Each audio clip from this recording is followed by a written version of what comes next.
Give honor to the pastor, the angel of this house, Pastor Rouse. Give honor to my pastor, the beautiful First Lady. Give honor to all the esteemed pastors that are assembled. Give honor to my deacon brethren. I consider it a privilege and an honor to be here before you, speaking on behalf of God's word. I'd like to thank my family, my beautiful wife, my daughter, absence of my youngest daughter who had to travel back to Maryland this morning. And quickly, can travelers, my church family, please stand up. I'm honored that you're here with me.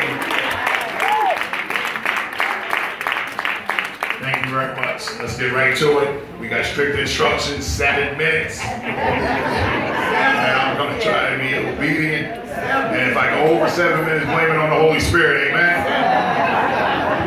So you heard in your hearing, I think you heard the word long suffering, but we replace it with patience. When Deacon Lawson asked me to speak, we're speaking on patience, amen? So we're going to get right into it. Brief definition of patience: the capacity to accept or tolerate delay, trouble, or suffering without getting angry or upset. Let me say that again. The capacity to accept or tolerate delay, trouble, or suffering without getting angry or upset. That's tough, huh? That's tough. That's tough. My topic or my title that I came up with is Patience is a Virtue, but I'm a Work in Progress. Yeah. Patience is a virtue, but I'm a work in progress.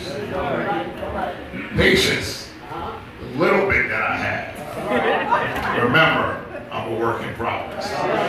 When we ask God for patience, doesn't He put us in situations that requires patience? You ask for patience, I'll show you patience. Decent animals. You're driving. We all know the road rage that is in all of us. It's more in some of us.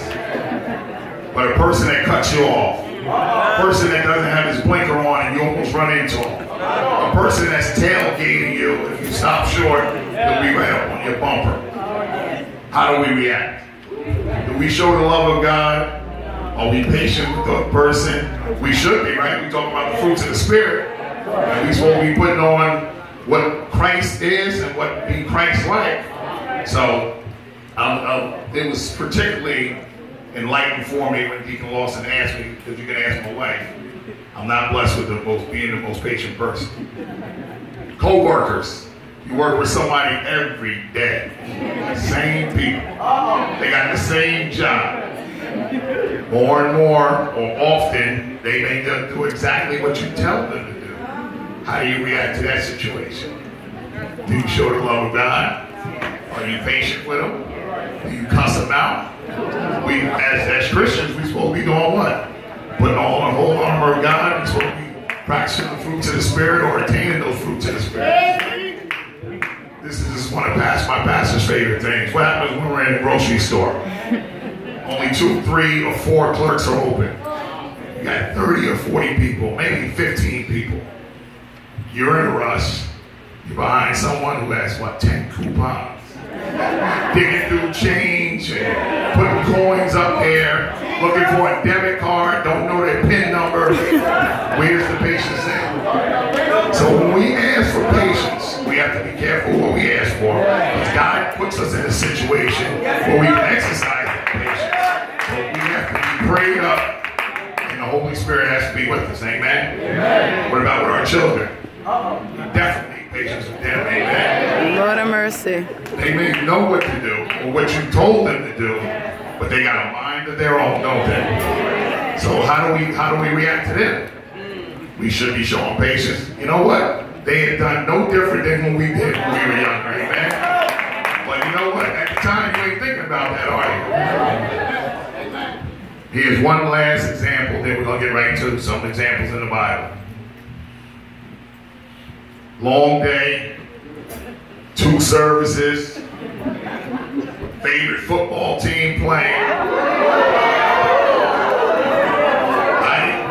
A certain person didn't say goodbye to all the people he had to say goodbye to, waiting in the car. But my significant other, or a significant other, I won't say my, a significant other is talking to everyone in the church. How's your week going? What you gonna be doing this? But you know what? I still got to show the love of God. I may not have it in the past, but I still have to show the love of God. So I got to stop beeping the horn. I got to stop telling people, go in there and tell Sister Peaches to come on. But here we go. Patience does not develop overnight.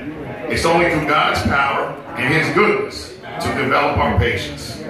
It is important for us to show patience to an unbelieving world that we have faith in God's timing, God's plan, and His love for us because He knows best. Amen? Amen. What are the consequences when we show a lack of patience? We look at Genesis 15. Everyone knows the story of Abraham and Sarah, right?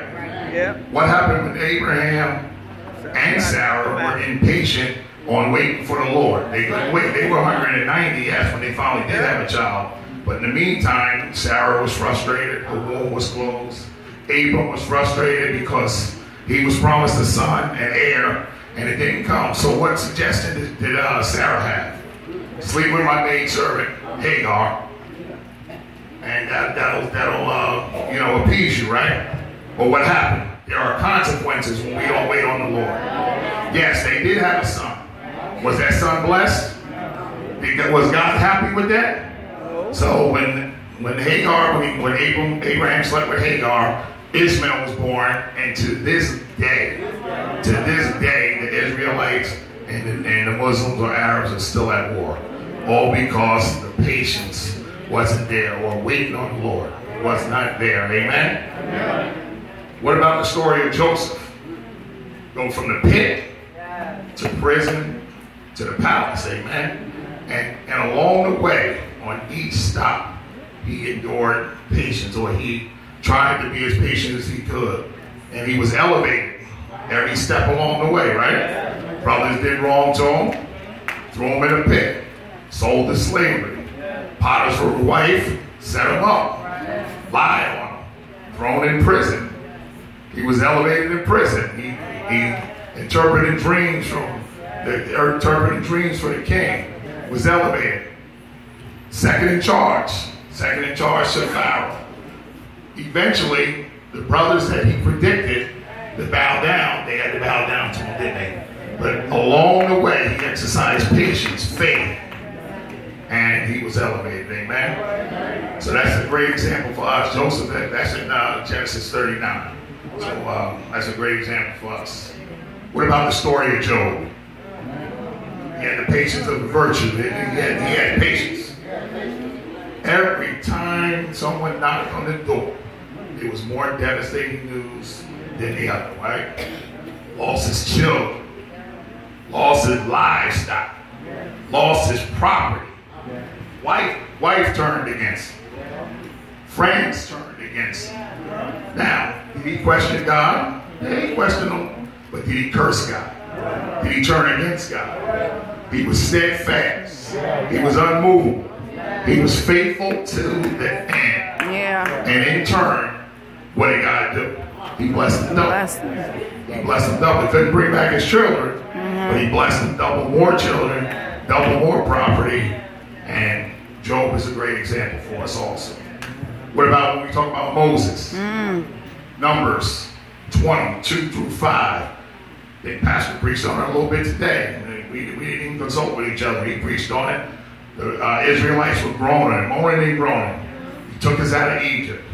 We were eating good, drinking good. Now you're giving us this manna and this and that. Moses, of course, got discouraged. He got impatient. He was tired of hearing the murmuring. What do we do as individuals? Our wives, our co-workers, whatever. Eventually, sometimes we reach a breaking point, right? Moses reached a breaking point. But only through God's help. Even though Moses, when he was asked to speak to the rock, he smoked the rock. God still blessed him with water. But what was Moses' consequence? couldn't enter the promised land, right? Couldn't enter the promised land. So he had consequences. But only through God's grace, his mercy, that we have to be patient. Isaiah 40, right? 31 tells us we should be what? Wait on the Lord. So he may what? Renew our strength, right? So that's Moses. I'm going to leave you with this one. Who was the greatest example?